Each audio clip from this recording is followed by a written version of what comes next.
Hello everybody, today we're going to be discussing Doctor Who Season 5. There's going to be some spoilers in this video when discussing the season overall, so you've been warned. And that's the main thing I'm going to do, is discuss all the different elements that compose the unique season that this is. Just running down my thoughts on each story really quickly. Tomb of the Cybermen, great. Abominable Snowmen, pretty good. Ice Warriors, pretty good. Enemy of the World, great. Web of Fear, great. Fear from the Deep, excellent, and the Wheel in Space, okay. Now, as you can see overall, there are some real standouts in here. For the most part, a very much monster-heavy season. Compare this to the Hartnell seasons that we've gotten before. Even as much as in Season 4, there's so many monster stories. In this one, you've got an Ice Warrior story, you've got 2 Yeti and Great Intelligence stories, you also have a couple of Cybermen stories, and of course Fury from the Deep with the seaweed and foam. So you have a lot of kind of base under siege stories, and the Enemy of the World is the story that helps to break those up. And if you didn't have that, it wouldn't be a game changer or anything, because those stories on themselves are also, for the most part, really good. I think Fury from the Deep is excellent, as said. Tomb of the Cybermen is a great start to this season, and one of the best Cybermen stories that we've gotten so far, although we have only had 4. And even though there are so many stories that do focus on monsters, they do a good job at feeling different, even the ones that have the same monster. So look at the beginning of the season with Tomb of the Cybermen and compare that to the Wheel in Space.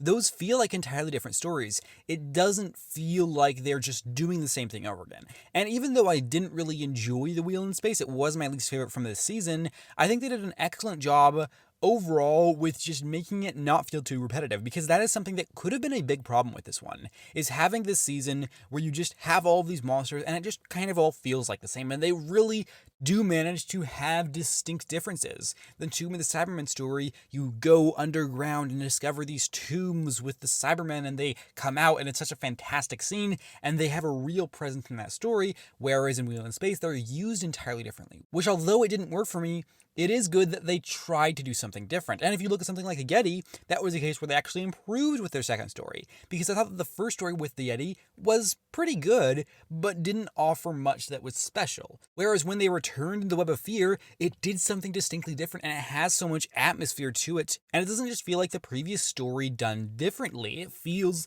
like a different take on the Yeti and the Great Intelligence. So I think that was all handled really well, where it could have very easily gone awry. And then most importantly, this is Patrick Troughton's second season as a Doctor. Now, Season 4 was the season where I really came to love him in the role.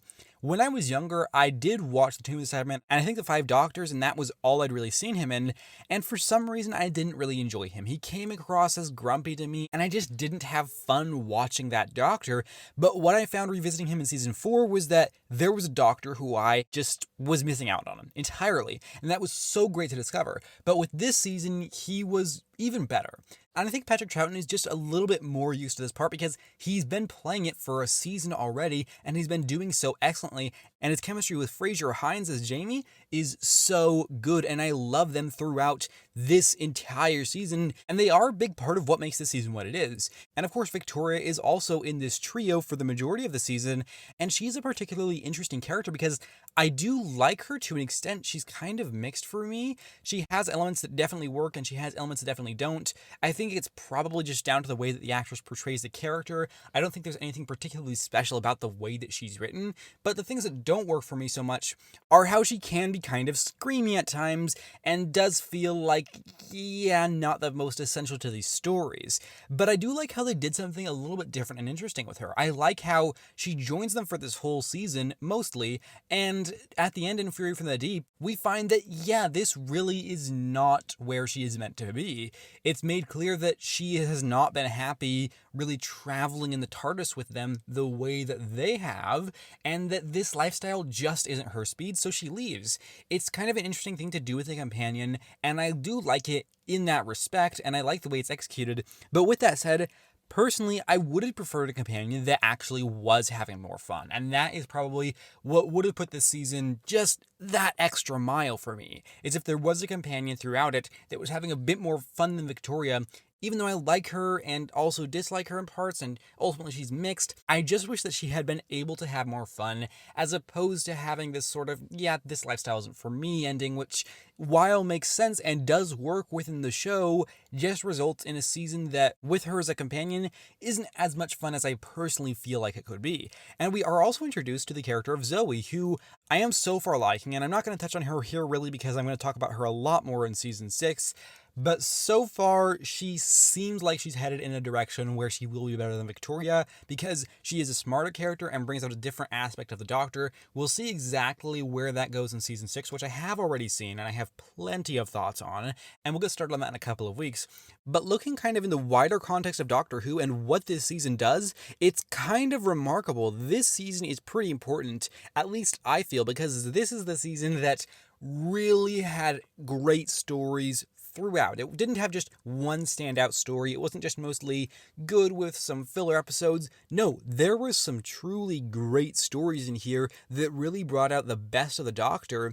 And The Enemy of the World is a story which, as I already said, breaks up the season a little bit to kind of give you this completely different flavor that you haven't really gotten at all in Doctor Who, this spy thriller which I had a ton of fun with.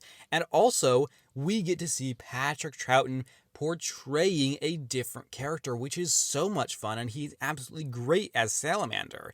And it was a lot of fun to see this actor, who I have come to love, get to portray a villain, and I think that is great to see those two characters face off. And this is the season that, for me, really said, yes, Doctor Who can have great stories, and it doesn't have to just be every once in a while. This had several great stories. Even though there was a weaker conclusion to this season, I really enjoyed what it was giving me, and I had a blast with this one, and I found this to be a notable improvement from Patrick Troughton's first season, which was, kind of first escaping the grasp of William Hartnell, who was the Doctor for 3 seasons and even into season 4. And, you get that transition and it's still kind of finding its feet, and it does to an extent, but season 5, it's found its feet. This feels definitively like Patrick Troughton's era as a Doctor. Though Hartnell's impact is incalculable, this feels distinctly different and no longer feels like it's trying to continue to be Hartnell. It feels like an entirely new thing that they have really well managed to capture and put on television, and I was thoroughly entertained throughout this entire thing. And one thing I will mention is that so much of this season is missing. Patrick Troughton's era as the Doctor is well known for having so much of it just not exist. And for me, it is such a shame to see that this season, which I feel is such a defining season in this Doctor's era, is just so missing. So much of it doesn't exist, and I am thankful that we are getting an animation of Fury from the Deep later in the year that will fill in that gap for Fury from the Deep. Hopefully it's as good as the audio. We'll see when it comes out, and I hope that one day we will get the entire rest of this season animated so that, we will be able to at least experience it in its entirety, even though it's not ever going to be the same as it was experienced when it was released, for a multitude of reasons really, because we're watching it with a different television context. We have seen so much more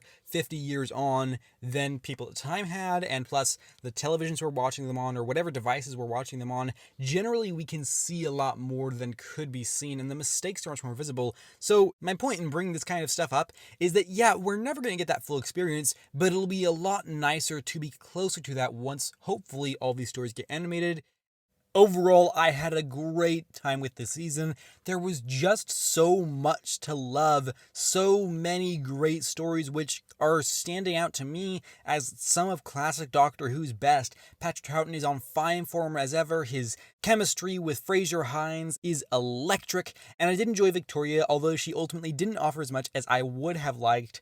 And I like Zoe's introduction, and I look forward to discussing more about that character when we go on to season 6. This season had an excellent mix of these different kinds of monster stories, which just ranged from mostly great to okay, and there was no bad stories in this season. Even the weakest one had its merits. And personally, I had an absolute blast with this one. I thoroughly enjoyed this, and I'm going to give Doctor Who Season 5 a rating of 8.25 out of 10. And I'm very curious as to what you all think about Season 5, because I had so much fun with this one. I thought there was so much to love, and it was such an improvement on Season 4, although I did really like Season 4. So be sure to let me know your thoughts, and if you haven't seen or heard the whole thing, then be sure to just leave your thoughts on the stories that you have seen, if you feel like it. And I do hope to see you around this upcoming Sunday for a ranking of this season. Now, hopefully there's going to be some surprises in there. If you've not seen the reviews, there probably will be. If you have, there might still be. We'll see. But if you don't join me for that, that's totally cool, so long as you know that I appreciate your time here today. And with that said, thank you very much for watching, take care, and have a lovely week.